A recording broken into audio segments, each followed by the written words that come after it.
You are listening to the BBNI Podcast, Journeys of Faith, Leadership and Life. Welcome to the BBNI Podcast. My name is Deborah Pearce and I'm one of the engagement officers here at BBNI. Our podcasts over the last season have been Journeys of Faith, Leadership and Life. And today I am delighted to have in the studio Danny Roberts from LMI. Welcome. Hello. Welcome. How are you? How's your day been so far? Yeah, doing good, thank you. So it's been good. The sun is shining, so can't complain. I'm in the process of booking in schools and getting ready for the new school year, so excited. Excited, yeah. And the sun always makes everybody so much happier, so yeah. Exactly. There we go. So that's not a Northern Ireland accent I have picked up. Would you like just to introduce yourself, who you are, tell us a wee bit about yourself and how you ended up in Northern Ireland? Oh, wow. This could be a long episode if we're going to go down this road. So my name's Danny Roberts. I am the Youth and Schools Coordinator over at LMI, or Logos Ministries International. I have been there for 11 years come next month. So I've been living over here for 12 years, but I've been working there for 11. And how did I end up over here? Well, that's, as I said, that's a very big question. So I moved over here in August of 2012. Okay. And I moved over here because my wife is from here. So we met when she was in university in Liverpool and got to know each other. We started dating, and then she moved back home to be able to start her pre-reg year. She's a pharmacist. Okay. And we done long distance for 5.5 years. Okay. Before realising, obviously we got engaged, and then we were praying into where we were going to be and where God wanted us to be, and then she cried more than I did, so we moved to Northern Ireland, and that was kind of the long and short of it. So I moved over here because my wife's from here, but also because this is where I felt God was leading me to be. Called you to, no, that's fantastic. And obviously you've settled in well in Northern Ireland, and you wouldn't move back to your hometown. I've been asked this a lot. I think over time people have always said to me, would you ever move back? And I think honestly I wouldn't. I do enjoy being here. I live out in a little village, just sort of at the foot of the Mourne Mountains. Yeah, lovely. Yeah, I love it here, and I very much feel called to being here and to doing the schools ministry and things like that. So unless God changes my mind right now, I've got no plans to be going anywhere else. Just staying here. Yep. And obviously family and all now. You've few children? Yes, got 3 kids. We've got 2 girls and a boy. So we've got a 10-year-old girl and a 4-year-old girl and a 7-year-old boy as well. So. Lovely. Keep you busy. Yes, very much so. They take up all of my spare time being a taxi driver on top of my job. Absolutely. Yeah, that's what we do. No problem. As you said, though, you work for an organisation called LMI, and maybe some of our listeners today have never heard of LMI or don't know what the organisation is about, where it started and things like that. So maybe you could just tell us sort of a wee bit about LMI, the background and how it started and what sort of they're involved in. Yeah, sort of work. Yeah, of course. So LMI is a missionary organisation based out of Belfast. So for anybody sort of trying to pinpoint where it is just off the Craigie Road. So if you imagine where Kingspan Stadium is, we're just literally down the road from there. There's a roundabout and we're on the roundabout. And it started in 1977, so it's been running for nearly 50 years now. Wow. And it was just started by a couple who got married, and literally on their honeymoon, they prayed while they were on the honeymoon, and they just knew that they wanted to spend a life. It's Thomas and Yvonne. Thomas was in sales at the time, and Yvonne was sort of working in a government type job, and they both were just praying that they knew that they wanted to be able to dedicate their life and their marriage to serving God. Okay.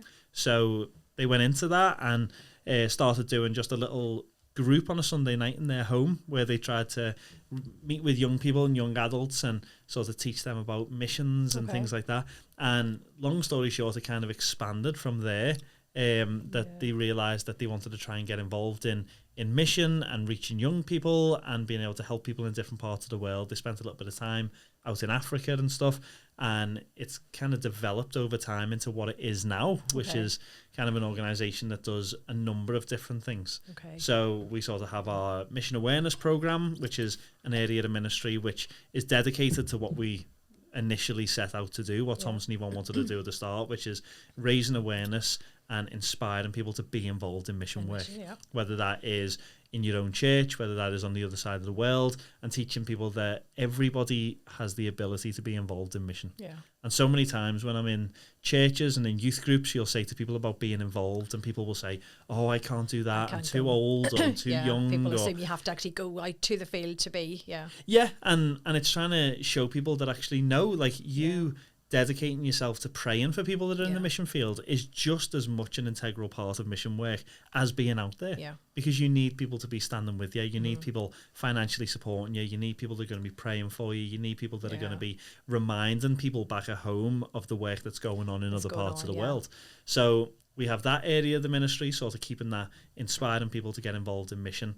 We started up what's called a Bible teaching ministry a good number of years ago, and that was the fact that when we were going out and working with people in different parts of the world, we realised that actually there's so many people that don't have a lot of Bible teaching. Yeah. Like, I think one of the things that has always baffled me statistically is that they say that in Northern Ireland, 98% of the people that are in our pulpits on a Sunday are qualified to do the job that they do. Where globally, it's actually only 5% of the people in pulpits are qualified to do the jobs that they do. Yeah. And a lot of that's because they don't have a full Bible. They maybe only have a part of a Bible. They maybe haven't had it translated into their language. There's persecution reasons, so there's no Bible colleges and all these different things. And we thought we'd love to be able to help in some way to provide a course or some sort of training that is free for people in any part of the world to be able to get hold of. So we started up this Bible teaching ministry. Brilliant. So at the start, we used to post out courses to people, and then they'd do them, and then they'd come back. And as you can imagine, it's a very slow process. So it's changed over time now, and it's become a little bit more online. And we've also had people come on board that have translated it into different languages. So we offer it in Mandarin and in Spanish and in different tribal languages across India. So it's really valuable, and it's really great to be able to just offer that to people. I know we'll chat about it in a bit, but we're not long back from spending a bit of time out in Kenya. And obviously in impoverished countries like that, where a lot of people can't afford to go to a Bible college and can't afford. Be a restriction where if you can do this for free online, it's no restriction. If you can just say to people, here's good solid Bible teaching and it's not going to cost you anything, it's not then that barrier. It really helps. So that's a big part of the work that we do. We also then have our overseas project, which is we've always said that we don't really send missionaries out, but we want to support local people where they are. So we work with local people. We've got a number of different coordinators in different parts of the world, and they're local people, local to that area, and we look to be able to help them. And some of them, it's practical stuff. So we've got a guy that we work with out in Pakistan, and obviously they've had a lot of unrest at the moment and civil war, and a big part of his ministry is that we've been providing tents and food for refugees having to flee countries. So we've been doing relief work like that. And then a big part of what we do is providing biblical help. So we've built Bible colleges in different parts of the world, helped translate Bibles into different languages in order for tribal groups to be able to have their own Bibles and all sorts of different things like this. So that's a big part of what we do, and we get to work with these local guys and help them to be able to change their communities, which is good. That's fantastic. And then the last part is the part that I'm involved in, which is the youth and school stuff. So going into secondary schools, doing RE classes, doing SU groups, going into church youth groups, doing weekends away, all sorts of different things like that, to be able to help young people to understand the Bible more, to be able to be challenged about what the Bible says and what Jesus has ultimately come to earth for, to be able to offer us salvation, and for us to be able to share that with young people in a practical way, in a relevant way that helps them to be able to ask questions and understand the Bible for themselves. So we do that all over the place, doing nearly 100 schools a year, plus then churches and all, and me and my team kind of go out and do that throughout the year. Busy time ahead then. It really is, I think once October comes, that's it. You get to come up for air for a little bit of Christmas for a couple of weeks, and then back, and then we're straight back in until exam time in May. So, but it's great. We love doing it, and as I said, I've been doing it for nearly 11 years now, and I still love it as much now as when I started. Fantastic. It's just great to do. That's blessing. Some of our BB leaders had mentioned that they've realised some children, even coming into BB groups, when you're telling Bible stories, they've never even heard what the Bible is. So we sort of addressed that. Would you find that in schools with some of the teenagers? Would they have known about the Bible and stories and things like that, or is it a bit sort of alien to them? It's funny. I feel like it's changed over time, and maybe this is me sounding old, but I think when I first started the work, I think there was a level, especially in Northern Ireland. Yeah. It's a bit different in England. I think England has changed a lot, and I was in the school system in England when RE got taken off the curriculum and didn't exist anymore. Yeah. So you've seen the change happen there. Yeah. Where in Northern Ireland, when I came over, I think I was always quite shocked by how much kids did know about the Bible. But I think over the time that I've been working, you've seen that change take place. So we was in a school, I won't name the school or anything, but we were in a school a little while ago, and we were doing one of our programs. We create programs that are linked into the RE curriculum. So it kind of what separates us and gives us that bit of a niche is that we're able to go to a school and say all the programs that we offer are going to benefit your young people educationally because it's in your curriculum, and then it's also based around the Bible to be able to help them understand it. And we were doing a program called It's a Miracle, which is talking about the miracles that Jesus done, and do those miracles actually prove that he was God, or did they just prove that he was special, that he was like a sort of David Blaine type magician? And we were discussing all these things, and we was telling them about the fact that miracles happened right the way throughout the Bible. So Old Testament, New Testament, and we showed them some pictures up on the screen. And we said, we want you to try and guess what these miracles are. And one of them was a boat sitting on the water. And we were like, what miracle is this? And they all kind of looked and nobody really knew. And we prompted them a little bit. And eventually one kid was like, is that one with Noah? And we were like, yeah, that's Noah and the ark and the worldwide flood that took place. And then another picture came up and it was of a man in a cave surrounded by lions. And I'm sure most people listening to this will turn around and be like, Daniel and the lions then. And we said, what miracle is this? Does anybody know? And one kid put his hand up and he was like, I heard about this in an assembly a while ago. And we were like, okay, cool. What miracle is this? And he was like, that's that one, Jesus heals the 10 leopards. And I couldn't help myself. I curled up in a ball. I was creased up. And because we were like, what? And he sort of was like, are you talking about Jesus heals the 10 lepers? And he's like, yeah. And we were like, leopards. No, they're like, it wasn't leopards. Like, they're lions. That's Daniel and the lions then. And he was like, I've never heard of it. And all the kids in the room were like, no, like, which one's that? And I think it's sort of, although I found it immensely funny, there was still a level there at which you sort of went, oh, wow, like, these are stories that, like, you kind of grew up at. Like, we can touch into it, but, like, I didn't, obviously in the early part of my life, I didn't grow up in a Christian family, but I feel like I still knew a lot of those stories growing up. The stories, and you assume children nowadays know stories. And I think they don't. And especially in the Northern Irish context, I think people still have that idea that Northern Ireland is a very Christian country and everybody knows, where it's becoming less and less so. And we're finding more and more that young people don't know a whole lot about the Bible, don't know a whole lot about who Jesus is. And even the Christmas story, I think it's baffled me at how little people know about what Christmas is really all about. So it's quite fascinating, and I think I've seen that shift over the 11 years. That's just that you are starting off more on a base level now, of teaching them who is Jesus, why did he come. Just right back to very basics and assume that they don't know. Everything. So you mentioned there you were involved in the Youth and Schools Department in LMI. You lead the team there with great passion and enthusiasm. No, and I'm related to one of your team. I know, I was going to say that. Is that what you've been paid to say? That hasn't been mentioned, so you can mention that if you want. So sort of a typical day then, you mentioned that you do go into school. So what then would that involve when you do go into a school? And then obviously you've mentioned briefly there you had other opportunities as a team, so maybe just let us know what those other what that involves when you maybe do a youth weekend or whatever, what that actually involves. So I think you probably hit the nail on the head in the question, and the fact that there's no such thing as a typical day. Every day is different. And to be honest, that's kind of what I love about it. I love about the fact that you don't want it just to be routine. So I think if I came in and done a 9-to-5 job and was behind a desk, I think it'd kill me. I love variety. I love doing different things. And I love being able to, even within the work, as you said, I've got a team around me, your daughter being one of them. So Bethany works with me, and then I've got Josh and Matthew who are all on the team. We have placement students and things as well. And we love the fact that as I'm getting new staff coming in, they're coming up with new ideas of things they'd love to do. And even it was quite funny. I had a conversation with Bethany not that long ago where she was like, "Oh, I'd love if we could maybe do this in the ministry, but I know we don't really do that." And I said to her, like, well, who says we can't do that? Yeah, like, it's just having that for a different pair of eyes just to see things in a different way and Yeah. trying something. Yeah. Yeah, and it's great Which is because we brilliant. all love that variety. So the fact that we Yeah. just get to shape the ministry in the way that we feel that God is leading us, Yeah, whether that's perfect. what we've done before or whether it's something brand new, Something is new. is great. We love that. Yeah. So within a typical day, you would normally, if it's a typical day like during the school year, then it's normally schools. So as I said, all of our stuff is like educationally beneficial. We write all our own programs. We design them all ourselves. At the moment, we've got about 13 RE programs that we offer for first years all the way up to A-level students. Okay. And we look to be able to offer them out to schools. So on a typical day, we'd normally do 1, maybe 2 schools a day. We'd split our team. So we always go out in pairs so that we can sort of interact with the young people so that they're not hearing the same voice for 40, 50 minutes. Yeah. So 2 of us will go out and we'll do a full day. So you arrive at a school normally about 8:45.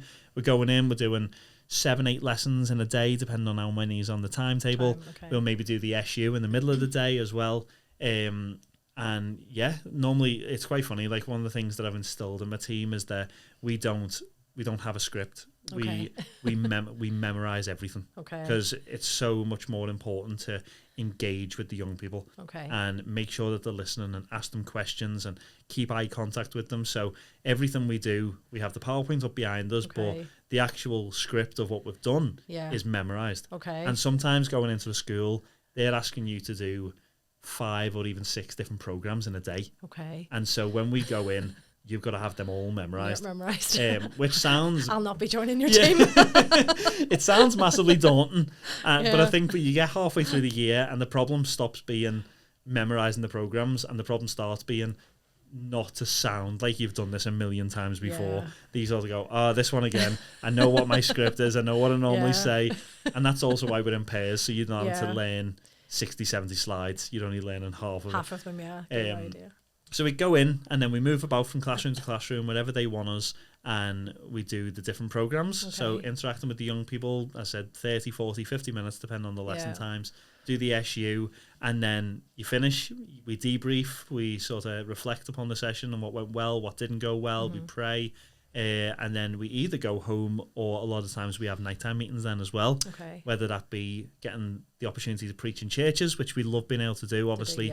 If we love what we do, we also love being able to share what we do. Yeah, so getting to go into churches and share about that as well and tell people about what we're doing and also just encourage people. I think so many people now feel there's an opposite side of the spectrum. That, as we said before, there's a lot of people that believe that Northern Ireland's still such a Christian country. Yeah. And there's also a large group of people that believe that the schools have kind of gone to pot and there's no Christianity in schools anymore. And everything's kind of gone and it's nice to be able to go into a church and just encourage the people that there's like, look, there's still so much happening, and you're still able to get into schools and share that. There's still such a big opening, as I said, between ourselves and then so many other organisations and even churches that are still able to get into schools. So it's nice we get a chance to encourage churches to be able to pray for the work, to be able to get involved in whatever way they can, and just encourage them that there's still so much going on.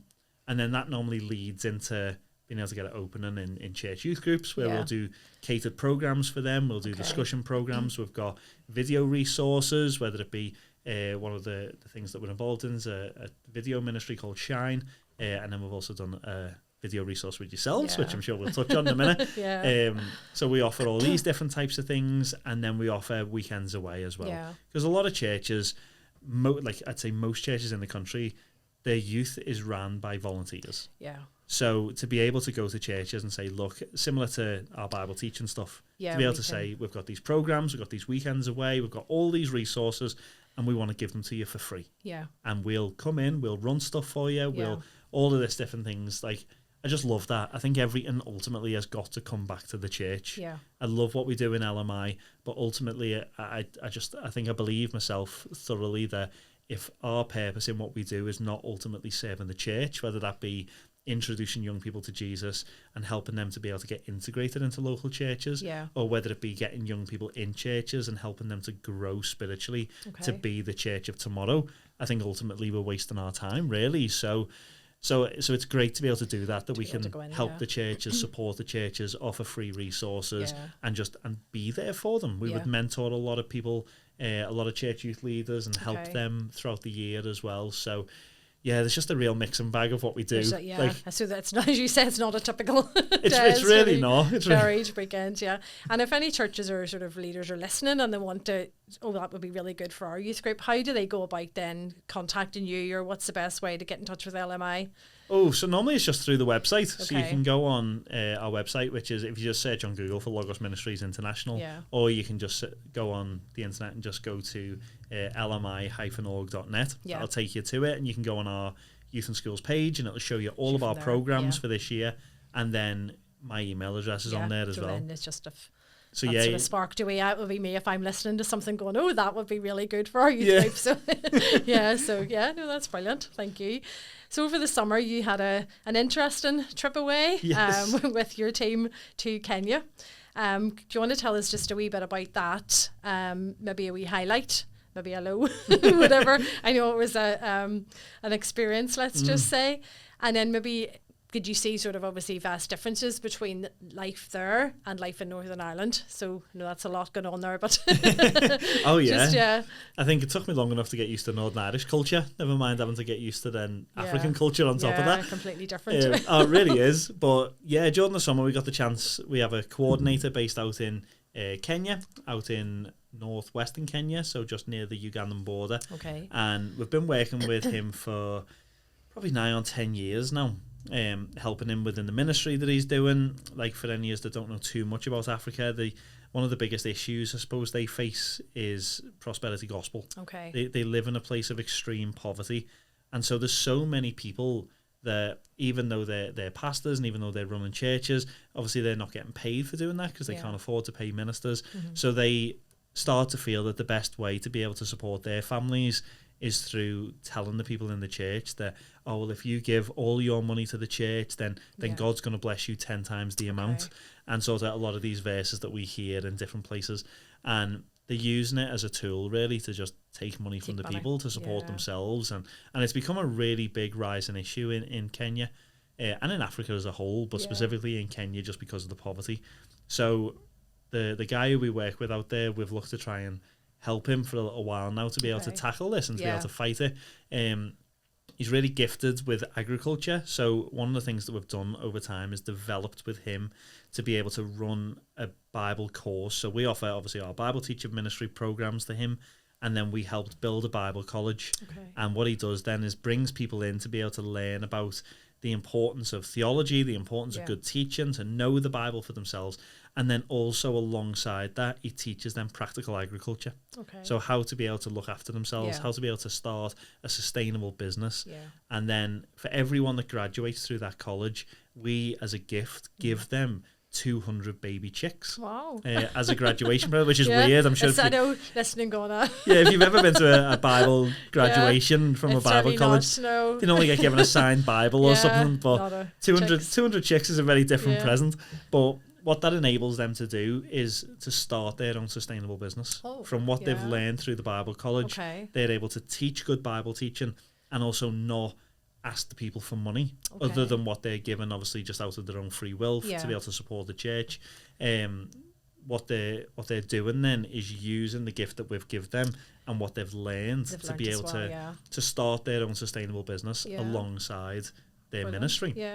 So they breed the chicks, they sell eggs and all these different things, and 200 chicks should be able to support them for a good 10 years. Oh wow, that'll get them started then in their ministry. Brilliant. Get that bit out. So we work alongside him, being able to help with that. Brilliant. And we've been able to go out there then in the summer. He asked us would we come out because they're looking to start youth ministry and they're looking to be able to help the people and look towards how can we shape the church in the future.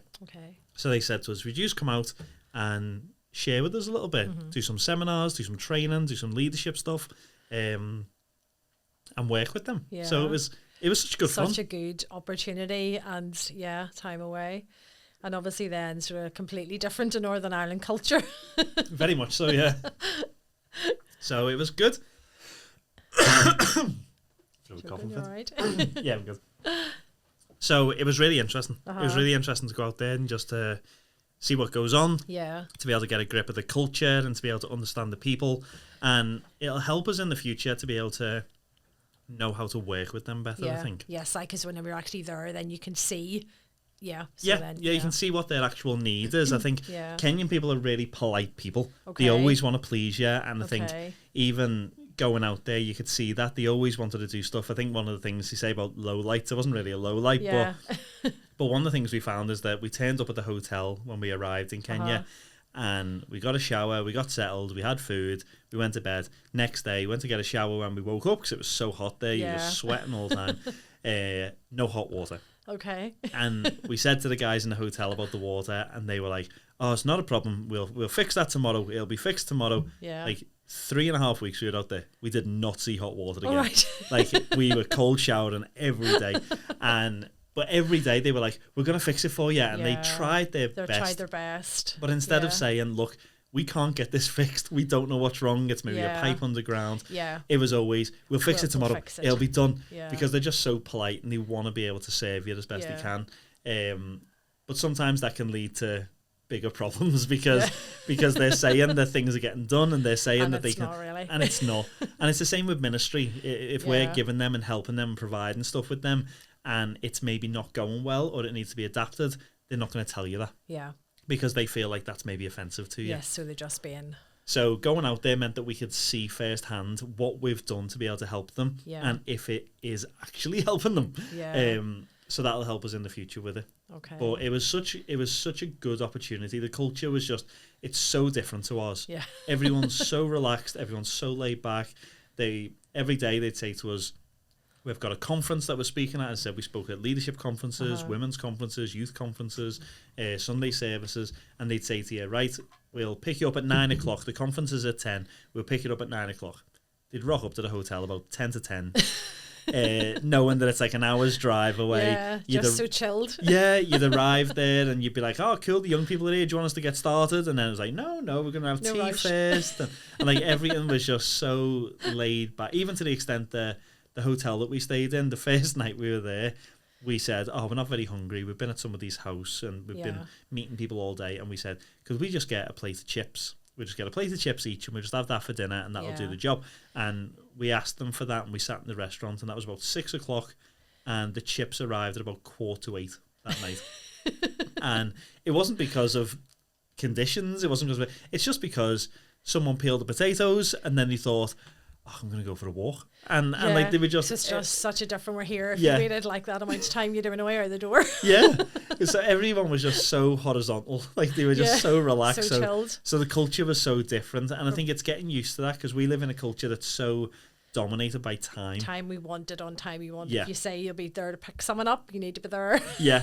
So it's getting used to the and fact that it's like actually Kenyan time is a real thing. Different, and we need to just roll with it. You probably learn something from them as well. You know. Oh, very much so. Yeah, because I think like I know for myself, I would be that type of person that like if we're not on time, I think like I come from a very sort of military type family. My granddad was army and great granddad was SAS and we were very instilled in us that it was like if you're on time you're 5 minutes late.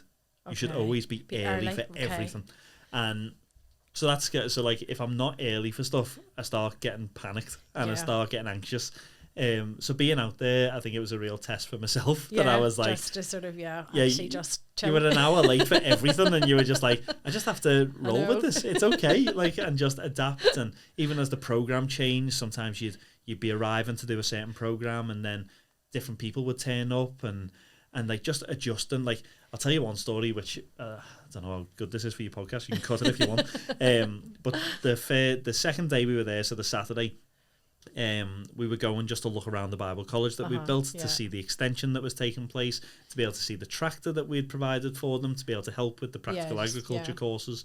And we were in the library in the Bible college, and one of the guys came into us and he said, "Youth have gathered." And I was like, "What? Oh, what is this? Like like an Avengers movie? Like the youth have just gathered?" And he was like, "Young people have gathered outside because they heard basically that there was white people there, so they decided to come and see us." So they were like, "Would you like to talk to the young people?" And I was like, yeah, okay, yeah, Go we'll ahead, say yeah. hello and, Yeah. and chat to them. That'll be lovely and No stuff. problem. And he was like, very good. He said, if you want to preach for about 30 to 35 minutes. And we were like, what? I was like, I don't even have a Bible with me. And so they got me a Bible from the library and was like, if you come out in about 10 minutes and speak to these young people and preach to them if you've got a sermon ready. And I was like, okay. So as you can imagine, everyone was panic stations. Yeah. And so I sort of, being the team leader, I was like, look, I'll take this one on the chin. I'll do Yeah, it. Don't I'll do worry. this. You can all relax. So we went outside after 10 minutes and went to go and speak to these young people. And another guy came over to us and he was like, oh, you are the guest of honor for dinner tonight. And we were like, oh, thank you so much. And they were like, here is the goat that we're going to eat. And I mean, like, the goat was just standing there looking at us. And they were like, so it's always customary that you have to kill the goat. And I was like, no, thank you. Not happening. I was like, I've never killed an animal in my life. So I managed to talk my way out of it. And I was like, I'm happy to preach a sermon. I'm not happy to kill a goat. Not to kill a goat. So they then killed the goat in front of us. And we watched this goat being slaughtered. And then after we'd seen this, and we were all mortified by this. And then they were like, right, so if you want to speak to these young people now. And like, we had to stand in this like sort of gazebo that was built, that the young people were there. And we stood there and I was speaking to these young people while just off to the left, they were just like pulling the insides out of this goat. And we were sort of all sitting there because we were all at the front. They have a very formal way of doing things. And if you're a guest, we're all sitting at the front and stuff. And I was up speaking and all of us were just sort of looking, going, this is not something you would ever be a part of in the UK. No, like, so completely different. It was just so alien and it was just so strange. And then even at the end of that, the youth were all there. We chatted to them, I preached to them. And then at the end I sat down and they turned around to one of my team, Matthew, and they were like, now, if you want to speak. And like he didn't even know that was coming. No. And he had to just like get up and just be prepared on the spot to go. And I think it was a real sort of baptism of fire in that way, that you had to just be ready for everything. And I think that just continued throughout the trip. So it was great fun. I think we came away having learned a lot. And I think most importantly for us, I think it's knowing how we can help them in the future. I think you want to go out there and you want to be able to be a part, and it was great for us to be able to experience the culture and see what they're living and what they're experiencing daily. So, it shapes your own life, I think, because we have so much here in the UK, and so many times we sort of question God on why he hasn't done this and why this is happening to us. And then you go out to these parts of the world where they literally have nothing. I'm finding I'm that person now that's like saying to my kids all the time when they're like, I'm bored. And I'm like, you don't know what bored is. I watch these kids in Africa walking around with just a tire from a bike to play with, and like I'm becoming that guy again. But you found that like it shapes you so much that you think not just physically but spiritually they have so little. They've so little. And yet they thank God for so much. Where we're the complete opposite. We're so blessed, but can then be so ungrateful. It's a lesson for all of us, exactly. So it was to be thankful. Massively. And I think that really helped us. But coming away, it's great to be able to know that we'll be able to put things in place now to be able to help them in the future and provide better Bible teaching for them and just provide more practical help. So it was good. It was good fun. I'm glad to be home. Food was stinking. And I'm sure some of them may even listen to this and they'll know just from us being there. The food was horrendous. So it was nice to come back and get some flavour. But apart from that, it was a good trip. It's a good experience, absolutely. Okay, so this year BBNI have worked alongside LMI, which was great, to create a new resource for our BBNI companies. And it's called The Anchor, which is now available on our website. Now, I know some of our companies have already used it, and we've had really great feedback to say how great it was. And just the boys really enjoyed the programme. Maybe some of our companies have never heard of it or maybe haven't been on our website yet. Do you want to just tell us a wee bit about that resource and how it was written and just what it is, really? Yeah, so we have done a resource review this year called The Anchor, which was really good to be a part of. I think to give a little bit of background, like obviously not growing up really in a Christian family in the early years of my life, like we didn't really have like the BB or anything like that in the church that I grew up in. So it's been great for me just over the past few years, especially as we've started to partner more together. It's been great just to be able to see what you guys are doing in the BB and just the depth of resources that you offer. It's always been great to be able to see that and to be able to and even use some of it in our own churches and to be able to promote it and stuff.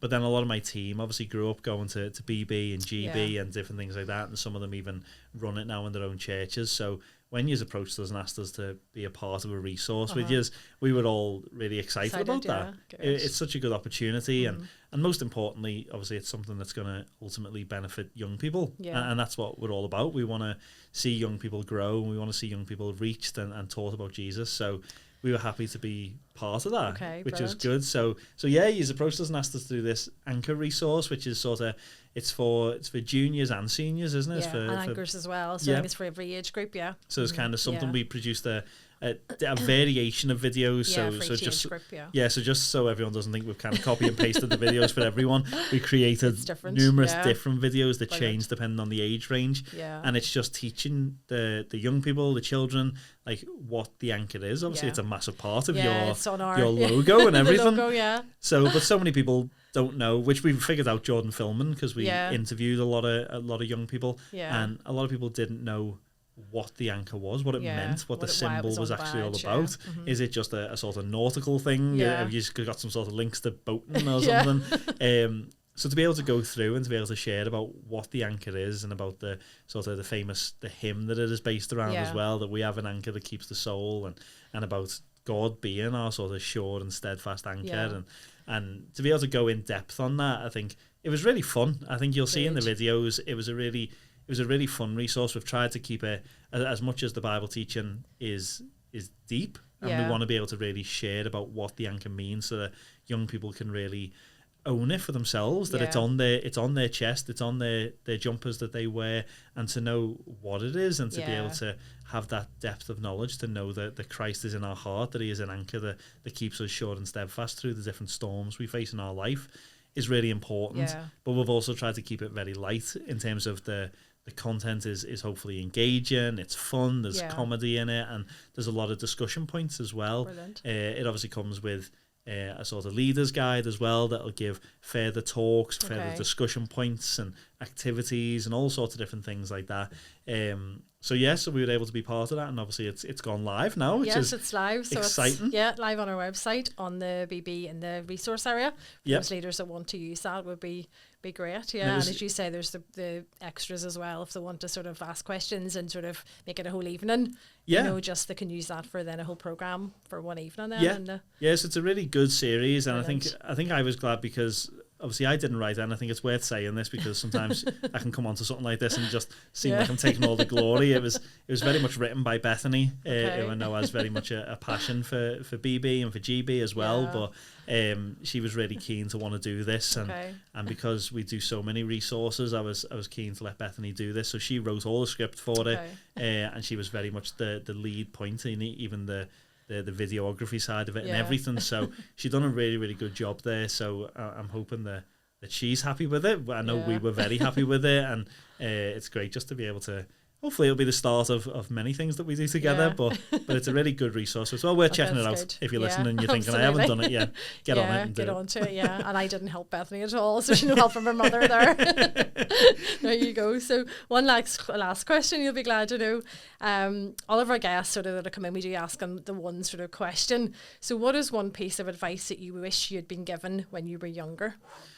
Oh, wow. I think there's so much. I think when you look back on your life, you think there's so much I really wish I'd have known, and there's also so much that I think to myself, I think if I was taught that when I was younger, because I was trying to think when I knew this question was coming. Thankfully you prompted me on this question, so give me a chance to think about it. And I was thinking, like, would I have liked to have been told to make sure that I follow God and not follow after people and not seek the approval of others? But I think thankfully during my teenage years I was in a church that did teach me that, and it done very little difference, because I think naturally as teenagers we do worry about what other people think about us, and sometimes that can be a hard thing to try and get over either way.